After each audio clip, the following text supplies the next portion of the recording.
How to change background in CapCut. Hi everyone, welcome back to my channel Quick Guide. Today in this tutorial video, I will show you guys how you can change background in CapCut.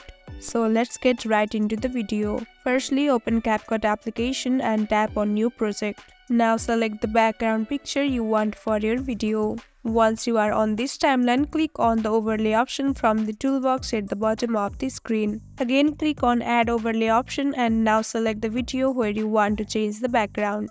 After that, now search for the Remove BG option from the toolbox at the bottom of the screen. Click on it and again here you will see three different options. Click on Auto Removal option. Once you do that, the background will be changed to the picture you have selected. Now you can do your further edits in the video. So in this easy and simple way, you can change background in CapCut. I hope this tutorial helped you. Don't forget to drop a like and subscribe to my channel. We'll meet you on next video. Till then, stay tuned. Bye bye.